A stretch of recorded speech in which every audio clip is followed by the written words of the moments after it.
हम आपको यह बताएंगे कि भगवान राम के देश में आज एक बार फिर से भगवान राम को काल्पनिक बताकर उनका अपमान किया जा रहा है। विपक्ष के इंडिया गठबंधन की डीएमके पार्टी के पूर्व सांसद टीकेएस एलनगोवन ने कहा है कि भगवान राम का जन्म एक कल्पना है जिसका उल्लेख रामायण में मिलता है और रामायण इतिहास नहीं है बल्कि यह सिर्फ एक पौराणिक कथा है और मोदी सरकार इतिहास को कल्पनाओं पर आधारित एक पौराणिक कथा से बदलना चाहती है।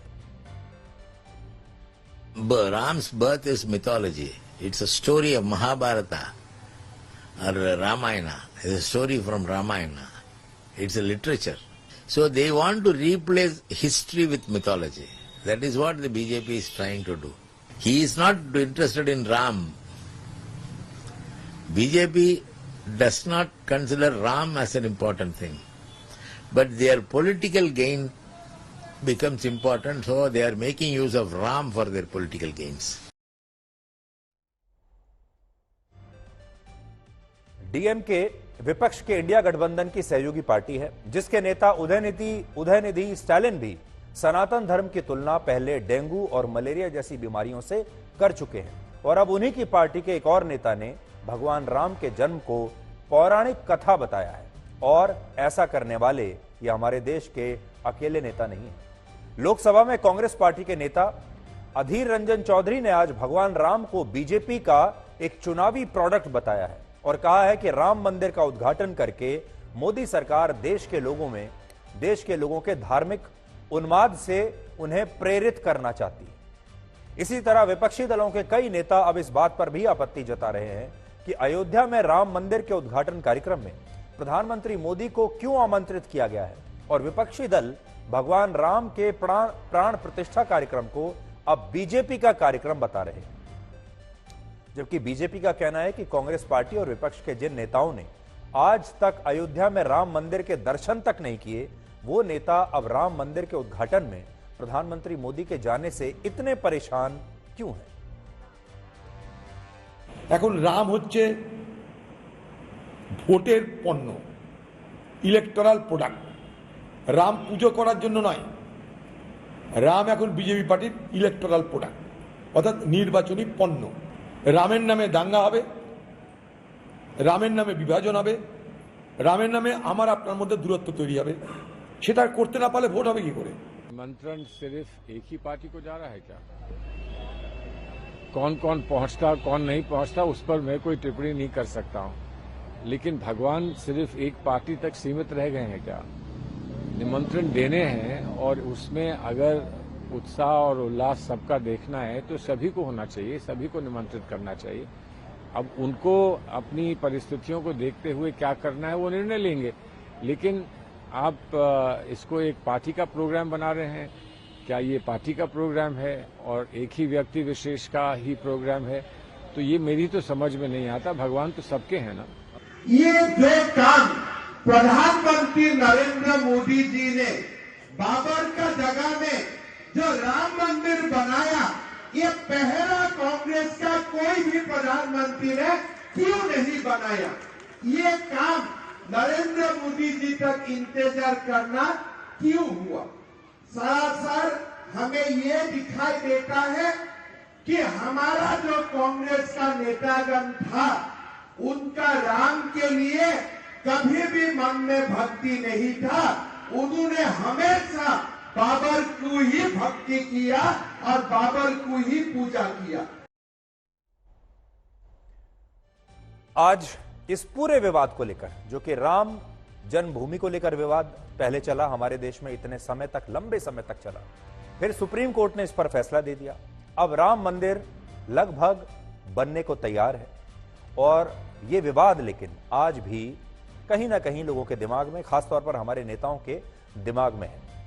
आज इस पूरे विवाद को लेकर दो बातें आप ध्यान से सुनिएगा।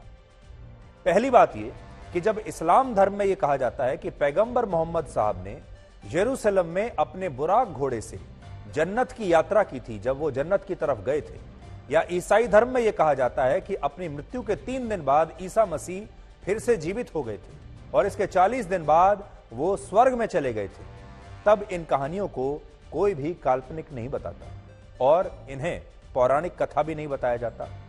उन्हें मानने वाले लोग इसे अंतिम सत्य मानते हैं, इसे इतिहास बताते हैं। और अगर आप जेरूसलम चले जाएं तो आपको अल-अक्सा मस्जिद भी मिलेगी, वेस्टर्न वॉल भी मिलेगा, और वहां तमाम जगहें वो मिलेंगी जिनकी वो पूजा करते हैं। लेकिन जब हिंदू धर्म में भगवान राम और भगवान कृष्ण के अस्तित्व की बात की जाती है तो उनके जन्म को एक पौराणिक कथा बताकर यह कहा जाता है कि भगवान राम और भगवान कृष्ण असल में थे ही नहीं, ये सिर्फ एक काल्पनिक पात्र हो सकते हैं या फिर ये एक पौराणिक कथा है। और ये जो बात है, अगर आप देखेंगे क्रिश्चियनिटी में आपको ऐसे कोई लोग नहीं मिलेंगे जो कि अपने ही आस्था पर, अपने धर्म पर इस तरह सवाल उठाते हो। इसी तरह इस्लाम में भी आपको ऐसे लोग नहीं मिलेंगे। लेकिन हमारे देश भारत में शायद अकेला होगा भारत देश ऐसा जहां पर लोग अपने ही धर्म पर, हिंदू धर्म को मानने वाले लोग ही असल में सनातन धर्म पर सवाल उठाते हैं। और ये सब कुछ होता है अभिव्यक्ति की आजादी के नाम पर, ये सब कुछ होता है आजाद विचारों के नाम पर, और ये सब कुछ इसलिए होता है ताकि इसका चुनावों में फायदा ले सके। दूसरी बात यह कि कांग्रेस पार्टी के जिन नेताओं को इस बात से आपत्ति है कि प्रधानमंत्री मोदी को राम मंदिर के उद्घाटन में क्यों बुलाया गया, उन नेताओं से आज हम ये कहना चाहते हैं कि ये तमाम नेता अभी तक राम मंदिर क्यों नहीं गए। सोनिया गांधी, राहुल गांधी, प्रियंका गांधी वाड्रा और यहां तक कि कांग्रेस पार्टी के मौजूदा अध्यक्ष मल्लिकार्जुन खड़गे ने आज तक अयोध्या में राम मंदिर के दर्शन क्यों नहीं किए। उन्होंने राम मंदिर बनाने में तो कोई रोल नहीं निभाया, लेकिन एक बार जब राम मंदिर का निर्माण शुरू हो गया तब तो राम मंदिर जा ही सकते थे। और राम किसी एक पार्टी के नहीं है, राम किसी एक विचारधारा के लोगों के नहीं है, राम सबके हैं, राम पूरे देश के हैं, राम पूरे भारत के हैं। अब आप सोचिए, इस भारत में लगभग 110 करोड़ हिंदू रहते हैं, या पूरी दुनिया भर में 100 करोड़ से ज्यादा हिंदू रहते हैं। ये सब जो राम मंदिर है ये उनकी आस्था का केंद्र है। और ऐसा तो नहीं है कि ये सारे लोग सिर्फ बीजेपी को ही वोट देते होंगे। ये सारे हिंदू वो हैं जो चुनाव में बीजेपी को भी वोट देते हैं, कांग्रेस को भी वोट देते हैं, समाजवादी पार्टी को भी वोट देते हैं, डीएमके को भी देते हैं, एआईएडीएमके को भी देते हैं, लालू प्रसाद यादव की पार्टी को भी देते हैं, तमाम पार्टियों को ये वोट देते हैं। लेकिन फिर भी एक सूत्र है जो इन्हें बांध कर रखता है, और वो है ये राम मंदिर का सूत्र।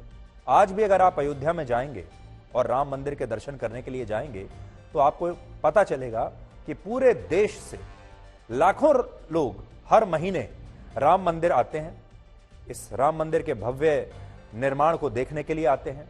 और उनके सबके आने का एक कारण है, और वो कारण ये है कि इस देश के लाखों परिवार ये चाहते हैं कि राम मंदिर के निर्माण के दौरान उनका भी कोई ना कोई कंट्रीब्यूशन जरूर रहे, उनका भी कोई ना कोई योगदान जरूर रहे। और लोग चाहे वो दक्षिण भारत से आ रहे हों, हजारों किलोमीटर दूर से चलकर, आज भी बहुत सारे परिवार हर रोज राम मंदिर आते हैं और वो कहते हैं कि हम राम मंदिर पर हम भी एक ईंट अपने हाथ से लगाना चाहते हैं, हम भी कोई ना कोई जो भी योगदान वो दे सकें हम देना चाहते हैं, क्योंकि ये राम मंदिर उनकी आस्था का केंद्र है। और ये सब लोग अलग अलग विचारधारा, अलग अलग पार्टियों के समर्थक हैं, अलग अलग पार्टियों के वोटर हैं। इसलिए राम मंदिर को लेकर कम से कम राजनीति अब बंद हो जानी चाहिए।